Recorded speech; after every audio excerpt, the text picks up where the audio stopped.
Il existe des amitiés dans le showbiz. Et puis il y a ce qu'il y avait entre Diana Ross et Michael Jackson. Tout a commencé lorsqu'il n'était qu'un garçon, nerveux, silencieux, à la recherche de quelque chose de solide auquel se raccrocher. Pendant des décennies, elle n'a jamais expliqué pourquoi il la suivait avec autant de dévotion, ni pourquoi il avait dit un jour qu'elle était mère, sœur et amante, tout à la fois. Elle n'a rien précisé quand il a inscrit son nom dans son testament, ni lorsqu'il a cessé de lui parler après son mariage. Mais aujourd'hui, à 81 ans, elle parle enfin, pas aux caméras, ni pour faire les gros titres, mais avec des mots qui révèlent ce qui s'est vraiment passé. Les débuts de Motown à quelque chose de plus. En 1969, Michael Jackson n'avait que 9 ans lorsqu'il rencontra Diana Ross pour la toute première fois. À cette époque, il était le plus jeune membre des Jackson 5, un groupe familial émergent originaire de Gary, dans l'Indiana, qui venait d'être signé chez Motown Records. Diana, en revanche, était déjà une superstar. Ayant quitté les Supremes pour entamer une carrière solo, elle était l'une des figures les plus puissantes et les plus glamour de Motown, ainsi qu'une proche confidente du fondateur du label, Berry Gordy. Techniquement, c'est Gordy qui signa les Jackson 5 après avoir vu une performance filmée envoyée par Bobby Taylor. Mais Michael racontait souvent une autre version de l'histoire, celle où Diana Ross les avait découverts. Ce récit, bien qu'inexact, fut utilisé stratégiquement par Motown pour la promotion. Le label sortit même le premier album des Jackson 5 sous le titre Diana Ross présente les Jackson 5 pour capitaliser sur sa renommée. Michael adopta ce mythe car pour lui, ce n'était pas simplement une tactique de communication, c'était sa vérité. À ses yeux, Diana ne faisait pas que le présenter au monde. Elle le sauvait de l'invisibilité. Leur lien se forma rapidement. Lorsque les Jackson s'installèrent à Los Angeles, Michael séjourna fréquemment chez Diana, dans sa maison des Hollywood Hills. Lors de ses visites, il ne faisait pas que se détendre, il observait. Diana Ross n'était pas seulement une mentor, elle était un modèle vivant de ce qu'il aspirait à devenir. Il étudiait son sens du détail, sa façon de répéter chaque mouvement, ses réponses en interview, la manière dont elle réglait la lumière et les angles sur le plateau. Plus tard, Michael dirait que Diana lui avait appris à sourire devant la caméra, à occuper une scène et, plus que tout, à se comporter comme une star. En 1971, Michael lança sa carrière solo tout en continuant à se produire avec les Jackson 5. Sa première prestation télévisée en solo ne se fit pas dans un programme des Jackson, mais dans Diana, l'émission spéciale de prime time de Diana Ross. Il y chanta Got to Be There et dansa avec une assurance impressionnante pour son âge. Ce que le public ne vit pas, c'est le travail en coulisses. Diana l'avait préparé avec douceur et attention. Lors d'interviews cette même année, Diana décrivit Michael comme un fils ou un frère pour elle. « Il m'admire tellement, dit-elle, alors j'essaie d'être un bon exemple. » La presse adorait cette image, la diva confiante guidant un jeune prodige timide vers la lumière. Mais derrière les portes closes, les sentiments de Michael allaient au-delà de l'admiration. Il la suivait avec l'intensité de quelqu'un qui ressentait plus que de la gratitude. Il mémorisait ses gestes, sa façon de parler, même la manière dont elle tournait la tête sur scène. Au fil des années, ce lien devint plus visible. Le frère de Michael, Jermaine, déclara plus tard que Michael vénérait Diana et la voyait comme plus qu'un membre de la famille. Tandis que le public pensait qu'ils étaient comme frères et sœurs, ceux qui connaissaient vraiment Michael percevaient quelque chose de plus complexe et de non dit. Pourtant, à cette époque, il n'y eut ni controverse, ni spéculation publique. Juste une connexion discrète et constante entre deux artistes, l'une au sommet de sa carrière, l'autre à l'aube de la sienne. Ce qu'ils partageaient n'avait rien de scandaleux, mais était profondément personnel. Et même alors, les bases étaient posées.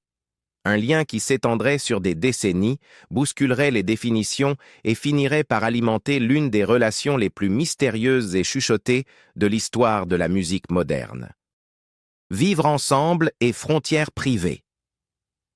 En 1978, Michael Jackson a endossé le rôle de l'épouvantail dans The Wiz, un grand film qui réimaginait le magicien d'Oz avec une distribution entièrement afro-américaine. Ce fut son premier rôle principal au cinéma et sa première expérience d'acteur aux côtés de Diana Ross, qui jouait Dorothée. Si ce film représentait pour Michael une opportunité d'explorer le jeu d'acteur et de s'émanciper de l'ombre des Jackson 5, une autre motivation, peut-être plus personnelle que professionnelle, l'attirait vers le projet. Diana elle-même. À ce moment-là, Diana Ross n'était plus simplement une mentor ou une idole. Elle était devenue une figure centrale dans sa vie.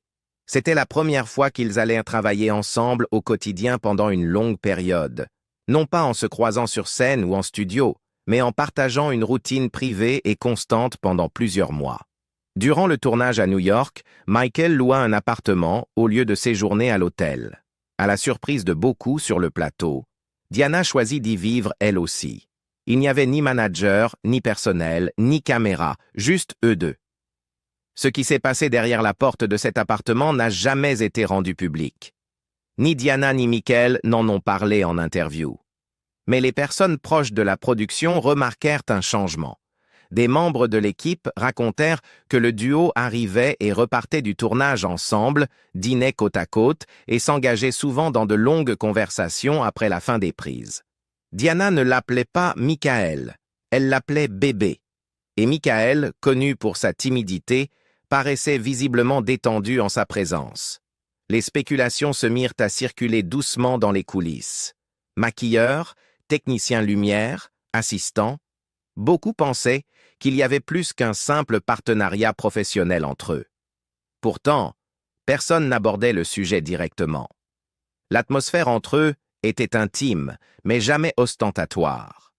Ce n'était pas une romance mise en scène pour attirer l'attention. C'était privé. Pour Michael, ce fut une période décisive. Il venait d'avoir 20 ans, plus tout à fait un garçon, pas encore un homme. Il cherchait encore à se défaire de l'image d'enfant star, à trouver sa place en tant qu'artiste solo. En Diana Ross, il trouva une stabilité. Elle était quelqu'un qui avait déjà parcouru le chemin sur lequel il s'engageait. Sa présence l'ancrerait. Leur lien dépassait le simple réconfort émotionnel. Pendant les moments de pause, Michael partageait avec Diana des démos inédites, des maquettes qui allaient devenir des morceaux de son album solo phare, Off the Wall. Elle écoutait, donnait son avis, l'aidait à peaufiner les paroles. Ces séances n'étaient pas des réunions professionnelles, c'étaient des instants de vulnérabilité. Il faisait confiance à son instinct et, plus encore, à son cœur. Ceux qui étaient proches de Michael remarquèrent un changement. Il devenait plus introspectif. Il souriait moins face à la presse, mais paraissait plus serein en privé. Selon un ancien assistant, c'était la première fois qu'on le voyait aimer sans avoir à jouer un rôle. Diana n'a jamais répondu aux rumeurs. Michael non plus. Mais leur silence en disait plus long qu'un démenti. Ils protégeaient quelque chose qu'ils comprenaient tous deux, mais qu'ils savaient inexplicable. Il n'y eut aucune photo divulguée aux tabloïds, aucune confession dans la presse, seulement des souvenirs partagés entre eux et un lien qui n'avait pas besoin d'être nommé pour être réel.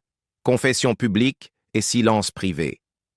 En 1982, Michael Jackson était sur le point de devenir l'artiste le plus célèbre de la planète. Il venait tout juste de terminer l'enregistrement de Thriller, l'album qui allait redéfinir la pop, pulvériser les records de ventes mondiaux et faire de lui une icône culturelle.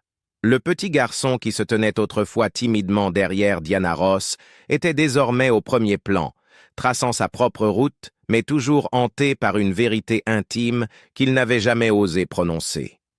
Tout changea lors d'une interview pour Ebony cette même année. Le journaliste, s'attendant aux réponses prudentes habituelles de Michael, lui posa une question simple. « Qui est la femme idéale pour vous ?» Michael ne réfléchit pas. Il n'esquiva pas. Il regarda droit dans l'enregistreur et dit clairement « C'est Diana Ross. Je l'aime. » Le silence s'installa. Le journaliste crut d'abord à une plaisanterie, mais Michael ne souriait pas. Il était sérieux. Il ajouta que, s'il pouvait épouser n'importe qui dans le monde, ce serait elle. À l'époque, Michael avait 24 ans. Diana Ross, 38 ans, était déjà mère et avait divorcé 2 fois. L'écart d'âge et le poids émotionnel derrière ses paroles en surprit plus d'un. Mais Michael s'en fichait. Il avait gardé ses sentiments en lui pendant des années et il venait enfin de les libérer. La déclaration fit rapidement le tour des médias. Certains y virent un reste d'admiration adolescente, d'autres une stratégie de publicité. Mais ceux qui connaissaient Michael personnellement savaient que c'était sincère. Il était notoirement discret sur ses émotions. Qu'il se livre ainsi ne pouvait signifier qu'une chose. Ses sentiments étaient profonds, anciens et bien réels. Diana Ross, comme à son habitude, garda le silence. Elle ne commenta jamais publiquement. Elle ne confirma pas, mais ne démentit pas non plus. Curieusement, la presse ne la relança pas, comme s'il y avait un accord tacite. Ce qu'ils partageaient était trop fragile pour être exposé au grand jour. En coulisses, cependant, les langues se déliaient. Jermaine Jackson, le frère aîné de Michael, confirma plus tard ce que beaucoup soupçonnaient, que Michael aimait Diana depuis des années, et qu'il la considérait même comme sa petite amie. Il expliqua que Michael devenait jaloux chaque fois qu'elle apparaissait au bras d'un autre homme, sans chercher à le cacher à la famille. Puis, en 1985, Diana Ross annonça ses fiançailles avec le magnate norvégien du transport maritime Arne Næss Jr., et ils se marièrent la même année en Suisse. Ce fut une cérémonie intime, réservée à la famille et à quelques proches. Michael Jackson n'en faisait pas partie. Il ne vint pas au mariage, n'envoya aucun cadeau, n'adressa aucun message de félicitations. Lorsqu'on lui demanda pourquoi, il répondit avec une franchise douloureuse « J'étais jaloux, parce que j'ai toujours aimé Diana Ross, et je l'aimerai toujours. » Dans les semaines suivantes, Michael se retira. Ses proches notèrent un changement subtil mais profond. Il cessa de donner des interviews. Il annula des séances en studio. Il évita les projecteurs, chose rare pour un homme qui y vivait en permanence. Le perfectionniste infatigable était devenu silencieux, introverti, inaccessible. Le monde voyait alors une superstar au sommet de sa gloire. Mais en coulisses, c'était un jeune homme de 24 ans, confronté à la douleur discrète d'un amour non réciproque. Ce n'était pas un scandale, pas un drame. Juste la prise de conscience que la femme qu'il avait admirée, idéalisée, peut-être même attendue, allait désormais appeler un autre homme son mari. Personne ne blâma Diana. Elle avait le droit de vivre sa vie, de se marier, de choisir sa voie. Mais pour Michael, la souffrance ne venait pas de la perte. Elle venait du fait qu'il continuait à l'aimer, tout en sachant qu'elle ne serait jamais à lui. À partir de là, Michael changea. Il ne parla plus jamais d'amour en public. Il ne mentionna plus Diana Ross dans aucune interview, ni comme ami, ni comme collègue, même lorsqu'on le lui demandait. Mais ceux qui l'entouraient savaient une chose. Dans ces moments de vulnérabilité, quand il se repliait sur lui-même, c'était toujours à elle qu'il pensait en premier. La musique parle. Quand Michael Jackson sort Dirty Diana en 1987, le public imagine aussitôt une femme séductrice, audacieuse et dangereuse. Mais le choix du prénom Diana n'est pas un hasard. Pour ceux qui suivaient Michael depuis ses débuts, cette chanson n'était pas juste un morceau, c'était un signal. Pendant des années, Michael nia que Dirty Diana visait quelqu'un en particulier. Il expliquait que le personnage était fictif, une représentation des femmes qui gravitent autour des célébrités dans l'espoir de les manipuler. Mais le calendrier a intrigué plus d'un. Le copyright de la chanson a été déposé le jour exact du mariage de Diana Ross avec Arne Næss Jr. Cette coïncidence était trop parfaite pour être ignorée. Selon ses proches, notamment son frère Jermaine, la chanson exprimait une douleur longtemps contenue. Pas de la colère envers Diana elle-même, mais la frustration d'une perte personnelle qu'il ne pouvait traduire en mots. Quelques années plus tard, en 1991, Michael sort Remember the Time. Le ton change radicalement. Là où Dirty Diana brûlait de tension et de désir, Remember the Time est douce, nostalgique, presque tendre. Et cette fois, Michael ne nie rien. Selon plusieurs amis et collaborateurs, la chanson est un hommage discret à un amour qui n'a jamais vu le jour. Un souvenir précieux, impossible à revivre. Dans le clip de Remember the Time, Michael incarne un homme dans un palais égyptien ancien, tentant de séduire une reine lointaine et toute puissante. La femme n'a pas de nom. Mais pour ceux qui connaissaient Michael, l'inspiration était claire. Jermaine Jackson a publiquement déclaré que Michael avait écrit la chanson pour Diana Ross, et cela avait du sens. Les paroles ne sont pas amères, elles ne reprochent rien, elles posent simplement une question. Do you remember? Tu t'en souviens? Aucune réponse n'était attendue. Le fait de poser la question suffisait. Ces deux chansons expriment des émotions opposées. L'une, une colère née du désir, l'autre, un regret doux amer. Mais toutes deux pointaient vers la même femme, Diane. À ce stade de sa vie, la musique était devenue le seul langage que Michael osait encore utiliser pour dire ce qu'il ne pouvait exprimer à voix haute. Il ne déclara plus jamais son amour publiquement, ni ne mentionna leur relation en interview. Mais chaque note, chaque mot, portait une émotion qu'il ne pouvait vivre au grand jour. Pour quiconque a un jour aimé quelqu'un de loin, quelqu'un qu'il ne pouvait jamais vraiment avoir, la musique devient le seul refuge où cet amour peut exister. Et pour Michael, la musique fut sa dernière lettre d'amour, celle que personne ne pouvait lui interdire d'écrire. Le testament, le sanctuaire et ce qu'elle a finalement avoué. En 2002, Michael Jackson met à jour son testament. Parmi les clauses juridiques et les dispositions sur son héritage, un détail inattendu attira l'attention. Si sa mère, Catherine Jackson, ne pouvait plus s'occuper de ses enfants, la personne suivante qu'il désignait comme tutrice légale était Diana Ross. Ni un ami proche, ni un frère ou une sœur de confiance, ni même Debbie Rowe, la mère de deux de ses enfants, c'était Diana Ross. Pour ceux qui comprenaient Michael, ce choix n'était pas surprenant. Il lui faisait profondément confiance, non seulement pour garder ses secrets, mais aussi pour porter ses valeurs. Diana ne l'avait jamais trahi. Elle n'avait jamais parlé de leurs moments privés. Elle n'avait jamais utilisé son nom pour attirer l'attention. Et c'est pourquoi il lui confia l'une des responsabilités les plus intimes et sacrées, la garde de ses enfants. Après la mort de Michael en 2009, Diana Ross publia une brève déclaration. « Je n'arrive pas à arrêter de pleurer. C'est trop soudain et choquant. Mon cœur souffre. Je prie pour ses enfants et sa famille. » Elle ne passa pas à la télévision. Elle n'accorda aucune interview. Elle n'assista pas aux funérailles. Mais son nom dans le testament disait tout ce qu'il y avait à dire. Dans les années qui suivirent, un autre détail fit surface, cette fois de la part d'employés du ranch de Neverland. Il y avait une petite pièce, non ouverte au public, où Michael avait placé des photos de Diana Ross. Un espace calme, privé, sans indication. Certains l'appelaient la salle Diana.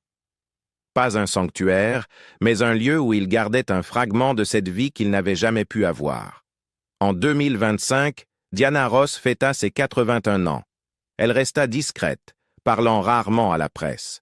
Mais un après-midi, lors d'une conversation paisible en famille, elle dit enfin quelque chose qu'elle avait gardé pour elle pendant plus de 50 ans. « Michael m'aimait, dit-elle. M'aimait d'une façon qu'on ne peut pas facilement nommer. Pas de larmes, pas de drame, juste de l'honnêteté. » Quelqu'un lui demanda doucement « Et vous, vous l'avez aimé en retour ?» Elle marqua une pause, baissa les yeux vers sa tasse de thé, puis dit calmement « J'ai eu une immense tendresse pour Michael, avec tout ce qu'une personne peut donner à une autre, mais l'aimer comme lui m'aimait, je ne vais pas mentir là-dessus. » Elle n'en dit pas plus. Ce n'était pas nécessaire. Cette phrase suffisait à confirmer que ce sentiment avait été réel, très réel, mais jamais autorisé à devenir quelque chose d'officiel. Elle comprenait que si elle avait rendu cet amour dans sa totalité, cela aurait pu briser l'équilibre fragile entre admiration et affection. Il m'a donné un type d'amour que je n'étais pas sûre de pouvoir porter, dit-elle, et parce qu'elle savait combien cela comptait pour lui, elle choisit de garder ses distances, pour ne pas le blesser. Quand on remonte l'histoire, de leur première rencontre, à leur cohabitation pendant The Wiz, aux confessions publiques, son absence à son mariage, les chansons codées, le testament et cette salle silencieuse à Neverland, tout devient clair. Ce n'était pas une romance ordinaire, ce n'était pas un conte de fées, c'était un lien de toute une vie, toujours présent, jamais totalement reconnu, mais impossible à effacer. Pensez-vous que Michael Jackson a vraiment aimé Diana Ross, ou était-ce quelque chose de plus complexe que l'amour? Dites-le nous en commentaire. Et si cette histoire vous a touché, n'oubliez pas de liker, de vous abonner et de découvrir chaque semaine d'autres récits vrais que nous révélons.